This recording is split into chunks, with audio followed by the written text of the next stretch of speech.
Welcome to the Super Expander Podcast. My name is Corrine Phelps, your host. I'm a business and growth coach, money mindset expert, and a multi-passionate entrepreneur. My journey has taken me all over, from working in finance to owning a boutique fitness studio. I found myself burnt out, miserable, and questioning everything. Saying things to myself like, there's got to be more to life than this. Refusing to settle for a mediocre existence, I went all in, learning how to harness untapped potential and rewire the subconscious mind to create an extraordinary life. The last 10 years have been a crash course in self-love, building a business, creating community, building wealth, and doing what it takes to just freaking go for it. My mission is to help you align to your purpose, rewire your subconscious to support your big dreams and vision, and create a life that you're absolutely obsessed with. So sit back, tune in, and prepare to expand.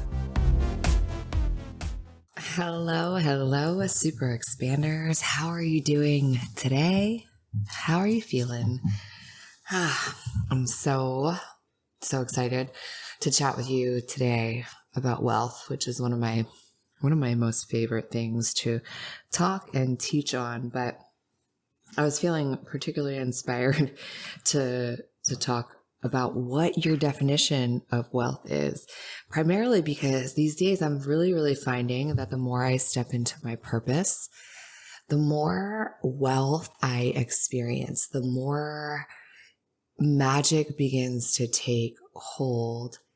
And I feel like my definition of wealth, I don't know that it's changed, but it's just gotten richer and deeper as I've connected with my purpose. And I thought this was a good conversation, a good topic for us to dive into today. So my personal definition of wealth, really summed up into one statement, is not having to ask my bank account for permission. Yeah, not having to ask my bank account for permission is my definition of wealth. To be able to give freely of my resources, whether that's money, time, energy, talents, my emotions, my love, my attention, all of those things, being able to do so in whatever fashion that I desire and not let money be a dictating factor. And, I was recently asked to talk on this, and I really started to think about when was the first time that I experienced feelings of wealth. And I know you hear me talk about this a lot, especially when I'm having an interview with someone, because when we start talking about what drives us, setting a tangible goal is one thing, but to show up consistently to go after a really big goal or a really big dream, we have to be driven by a deeper why. And feelings are something that really, they catapult us. So our why can be someone, but like, right, you have children, and your why is your children, is to be able to provide for them and give them a better life. Potentially, maybe that's your why. But there's a feeling that drives you, and that feeling is love, right? And so when love is something that's driving you, the way that you show up is so much different. And so when I start really thinking about when was the first time that I experienced wealth, I was 22 years old, and I was in the hospital giving birth to my daughter. I was a broke college student who had no clue what she was going to do with her life. No idea how it was that she was going to raise a child, to do this whole thing on my own. I was young, but the moment they put my daughter on my stomach, right after I gave birth, I was overcome with the most profound feeling of love and gratitude, one that I had never experienced before. One that after that particular moment, I was completely a different person. And in that moment, when I was experiencing that love and gratitude, I remember one feeling like it was so beyond my comprehension, I could barely hold it. Like I thought I was going to burst into a million pieces.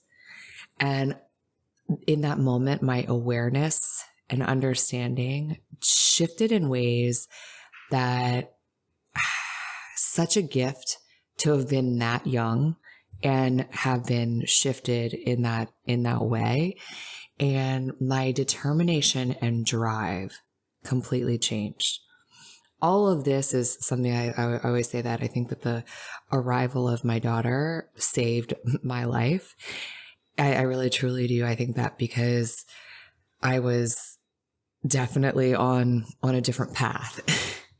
And in that moment, I remember leaning down and I whispered in her ear, "You get to have it all." And in hindsight, I really know that I was saying those words to her as much as I was saying them to myself. And my understanding of wealth expanded.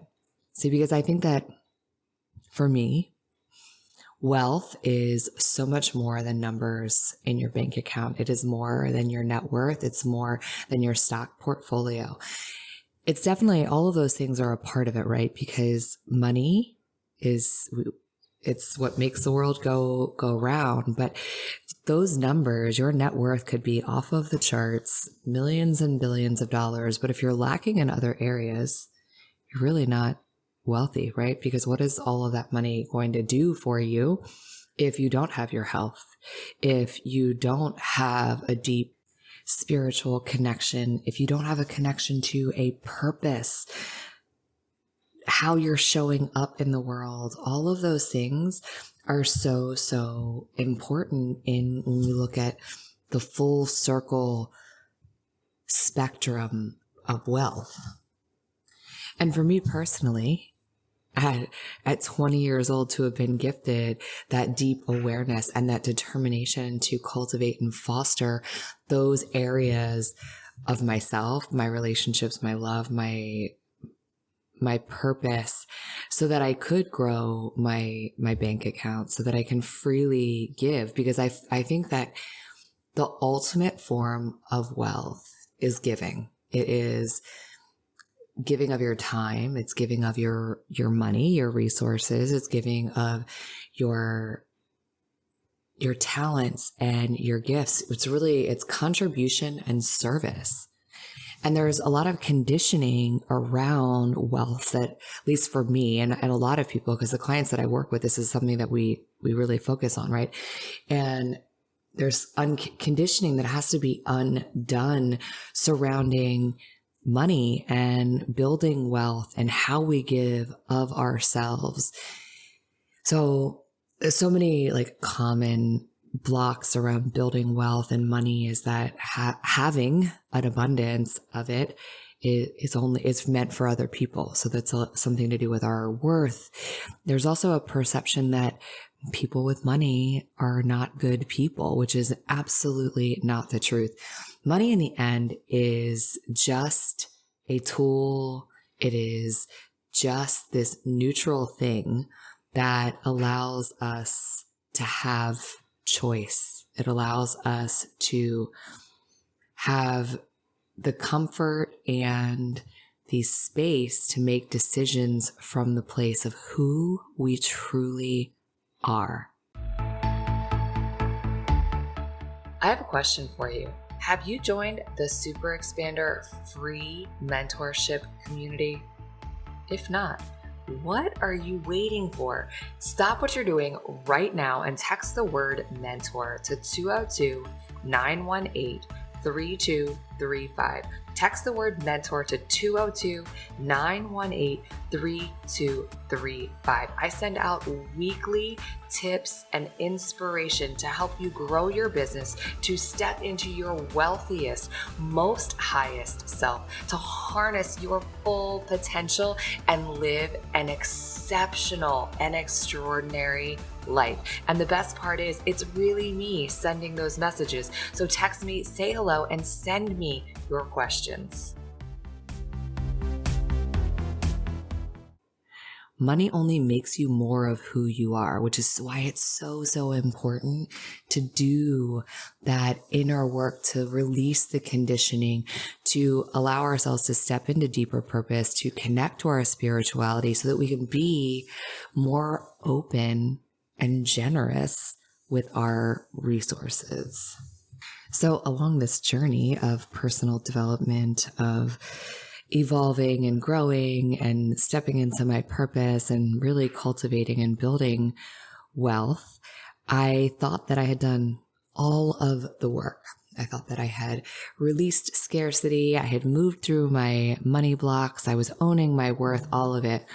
And then I found hypno breath work. And I know you guys hear me talk about this all the time because it completely changed everything. My perception of wealth. There was deeper layers that I accessed, deeper purpose that I accessed. And it has truly allowed me to transcend into this next version of who I am, the next version of wealth. And it's allowed me to have this tool to guide my clients in doing the same, which I am forever grateful and excited to share this on a daily basis with each and every one of you. So as we get ready to wrap this short little podcast on wealth up, I want to leave you with a little exercise for you to do a little audit, a little check-in on where you are falling in these categories of true, deep, abiding wealth. So go ahead and grab a piece of paper if you have it handy. If not, you can jot it in your phone, or you can come back and re-listen to this when you have a pen and paper handy. But there are 6 corners, 6 arenas, 6 pillars for you to kind of check in with. And so I want you to write these all down. Money, relationships, environment, purpose, career, spirituality, and health. And take a moment and close your eyes and connect with each one. And be really, really honest as you ask yourself, where are you on a scale of 1 to 10 with your finances? Are you a good steward of your money? Are you drowning in debt? Are you overspending? Are you living beyond your means?